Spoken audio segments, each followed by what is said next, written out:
ሰላም ሰላም ፋሚሊያንስ እንዴት ናችሁ? ነው ያለው እግዚአብሔር ይመስገን ክብሩ ይስፋ። እንደተለመደው እንግዲህ ከ18 ዓመት በታች ከሆናችሁ በትህትና አሳልፉት። ለእናንተ አይሆንም፣ ለአደልቶች ለትልልቆች ነው የሚሆነው። እንደ ቤተሰብ ውይይት እንበለው። ከ18 ዓመት በታች ከሆናችሁ ፕሊዝ ስክሮል አድርጉት እና ጋይስ አሳልፈውታል ብለን እናስባለን። ዛሬ ይዤ የመጣው ስለ ቦሄሚያን ግሮቭ ነው። ስለ ቦሄሚያን ግሮቭ የተወሰናችሁ ሰምታችኋል ብዬ አስባለሁ። በብዙ ዩቲዩበሮች ተዘግቧል፣ ተብሏል፣ ተነግሯልና በዚህ ሰኔና ሐምሌ ወር ውስጥ አስተውላችሁ ከሆነ ብዙ ሰዎች ዲሳፒያ ይጠፋሉ። በተለይ ህፃናት ይጠፋሉ፣ ከትምህርት ቤት ይወሰዳሉ። በቃ የሆነ የምንሰማው ነገር እንደዚህ አይነት ነገር ነው። ወይ ተገለው ይገኛሉ ወይ ከነም አድራሻቸው ይጠፋል። እንደዚህ አይነት ነገር ኢትዮጵያ ውስጥም ኢቭን አሜሪካ ውስጥ የተለያየ ዓለማት ውስጥ ይሄ ነገር ይከሰታል። በዜና ተሰማላችሁ ብዬ አስባለሁ። እንግዲህ እኔ በራሴ አንደርስታንድ ያረኩትን ነገር ላካፍላችሁ እንደ ወላጅ አብረን እንቆይ። እንግዲህ ጋይስ በኖርዘርን ካሊፎርኒያ የሚገኝ ነው ይሄ ቦሄሚያን ግሮቭ የሚባለው። ወደ 27000 ሄክታር ምናምን የሚሸፍን ትልቅ ጫካ ነው። በጣም ትልቅ ጫካ ነው። ፕራይቬት ነው፣ በቃ የግል ተብሎ የተከለለ ቦታ ነው። እንደዚህ ተደብቀው ምናምን ዩቲዩበሮች ነው እንጂ የሚገቡት አይገባም፣ አይቻልም። የተዘጋ ቦታ ነውና እንዲስ ማንዝ ጁላይ ሚድ ኦፍ ጁላይ በዚህ ወር ነው የሚከበረው። ሚድ ጁላይ ነው የሚጀምረው። ከ2 ሳምንት እስከ 3 ሳምንት ይቆያልና እዛ ቦታ ላይ የሚገኙት ወንዶች ብቻ ናቸው። ሴት አትገባም፣ ህፃናት አይገቡም ነው እንግዲህ የሚባለውና እና ጋይስ ሴቶች አይገቡም፣ ወንድ ብቻ ነው የሚገባው። ያ ቦታ የተጀመረው ቆይቷል። መልኩን እየቀየረ መጥቶ ነው አሁን ላይ ወደ ሪቹዋልነት የተቀየረው። እነሱ እንደሚሉት መጀመሪያ ላይ የሀብታሞች መሰብሰቢያ ስብሰባ ምናምን በሚል ነው አመጣጣለውና ከ1872 ነው በትክክል የተመሰረተው። ከ1872 በኋላ በትክክል ወርሺፕ ነው የሚደረገው። ይሄ ትልቅ ያያችሁትን የጉጉት ምስል ይቀመጣል።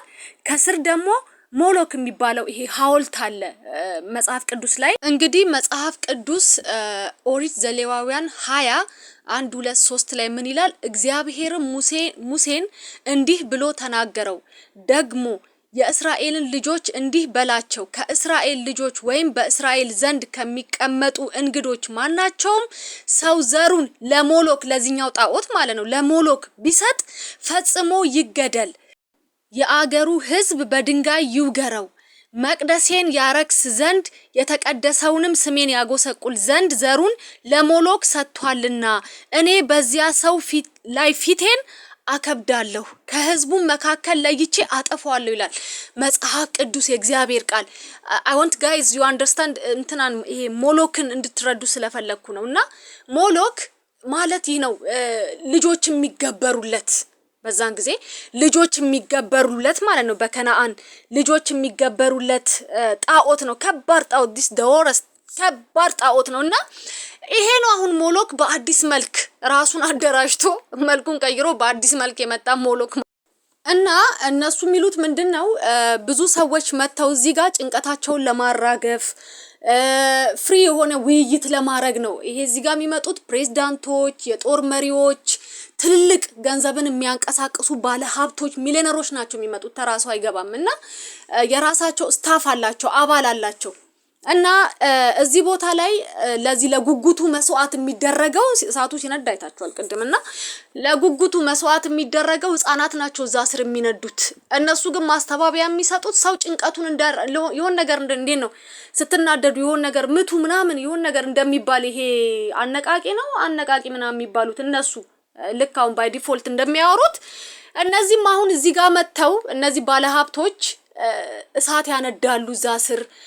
ልክ በፊት ለሞሎክ እዛ ጋር እንደሚገበርለት እዚህ ጋር ከጉጉቱ ስር የሞሎክን ሐውልት አድርገው ህፃናትን ነው የሚያቃጥሉት።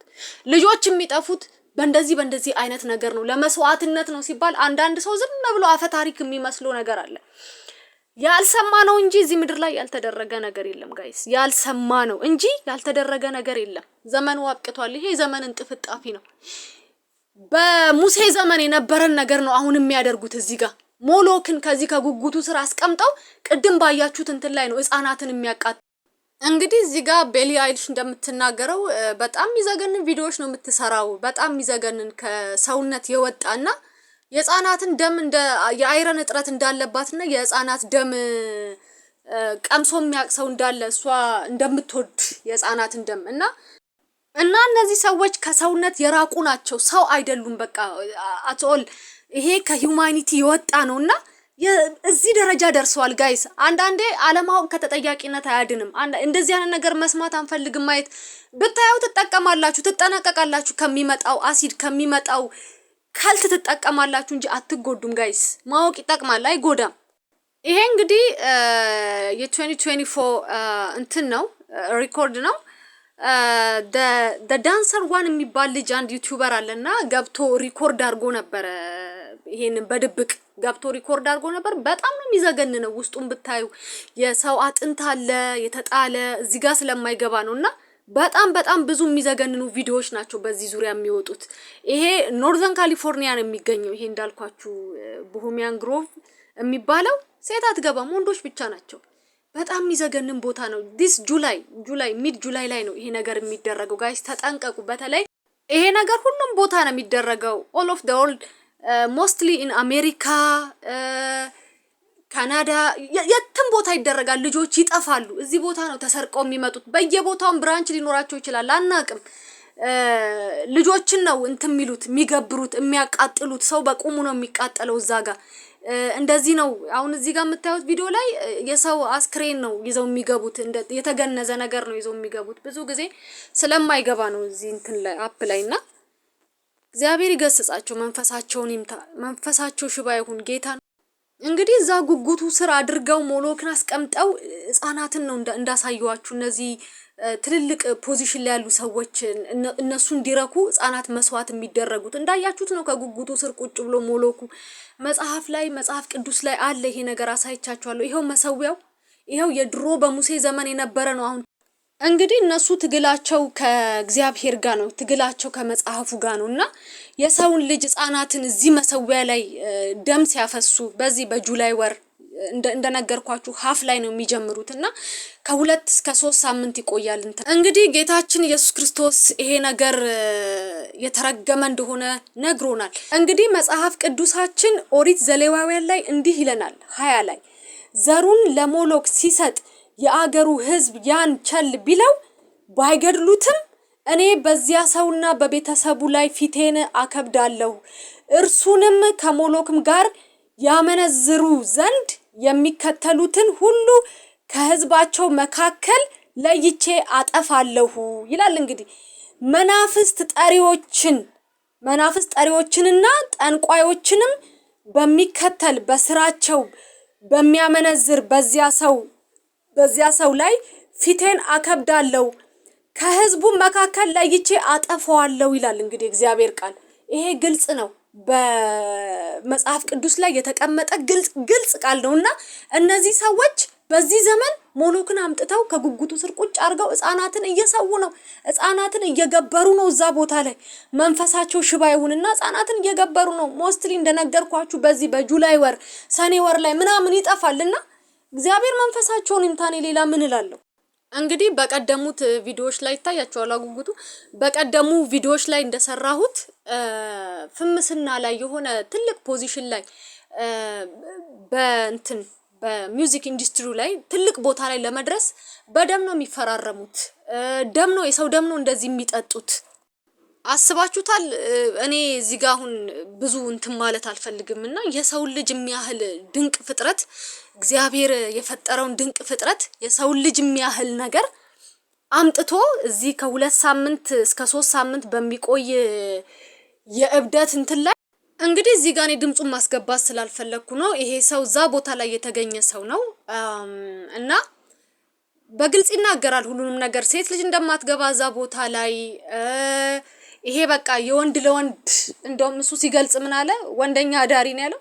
የወንድ ለወንድ ማለት ነው። በቃ የወንድ ለወንድ ይሄ ግብረ ሰዶሙን የሚያካሂዱበት ቦታ ነውና አስባችሁታል? ከ2 እስከ 3 ሳምንት እዛ ላይ ምን ያህል ልጅ እንደሚገበር በጣም እኛ አሁን እዚህ ጋር ሶሻል ሚዲያ ላይ ሲመጡ በቃ በጣም ባለሀብት ሚሊዮነር ወይኔ ምናምን የሚባሉ ሰዎች በቃ ትልልቅ ሰዎች ተብሎ ዓለም ላይ የሚታሰቡ የሰዎች ጭንቅላት ላይ በቃ ትልቅ ቦታ የያዙ በገንዘብ ዙሪያ ማለት ነው፣ በስልጣን ዙሪያ ሚኒስቴሮች ሊሆኑ ይችላሉ፣ የጦር አዛዦች ሊሆኑ ይችላሉ፣ ዋሬቨር በቃ ትልቅ ፖዚሽን ላይ ያሉ ሰዎች ናቸው እዚህ ቦታ ላይ መጥተው እርኩሰታቸውን ፈጽመው የሚሄዱትና እግዚአብሔር መንፈሳቸውን ይምታ፣ እግዚአብሔር መንፈሳቸውን ሽባ ያርግ። እኛ እንደ ክርስቲያን እንማማርበታለን። እንደ ክርስቲያን አሁን ጊዜው ከባድ ነው። ጸሎት ያስፈልገናል። ጸሎት የምናረግበት ሰዓት ነው ለሀገራችን። እያያችሁ ነው ኢትዮጵያ ላይ ምን ያህል ልጆች እንደሚጠፉ፣ ምን ያህል ልጆች ጠፍተው በዛው እንደሚቀሩ፣ ሲገኙም ሬሳ እንደሚገኝ ከስንት ነው ኢንሳም ላኪ ፋሚሊ ነው ከስንት አንድ ልጆቹን በህይወት የሚያገኘው። ልጆች ሞተው ነው የሚገኙት። ልጆች ይጠፋሉ፣ ዝም ብሎ ራንደም ሊጠፋሉ። ይሄ ነገር ምክንያት አለው። ይሄ ነገር በፐርፐዝ ነው። ዝም ብሎ ከመሬት ተነስቶ ልጅ አይጠፋም አይደል እንዴ? ልጅ ከመሬት ተነስቶ አይጠፋም። እነሱ እዚህ ጋር ለግብራቸው ነው። አሁን ኢትዮጵያ ላይ በቀደም ያሳዩዋችሁ ቪዲዮ ላይ የ3ኛ 4ኛ ቪዲዮ አካባቢ ላይ እናቱን ለሳክሪፋይ እንዳቀረበ አንገቷን እንደቆረጠ በጣም የሚያሳዝን ነገር ነው። በጣም የሚያሳዝን አንገቷን እናቱን ቆርጦ ሳክሪፋይ እንዳደረገና እግዚአብሔር መንፈሳቸውን ይምታ። ሌላ ምን እንላለን ጋይስ? እንጸልይ። ጸሎት ያስፈልገናል ጋይስ። አመሰግናለሁ። በሚቀጥለው ቪዲዮ እንገናኛለን። ተባረኩ ጋይስ። ጸሎት ያስፈልጋል። እንጸልይ እንደ ክርስቲያን። ተባረኩልኝ። መልካም ቀን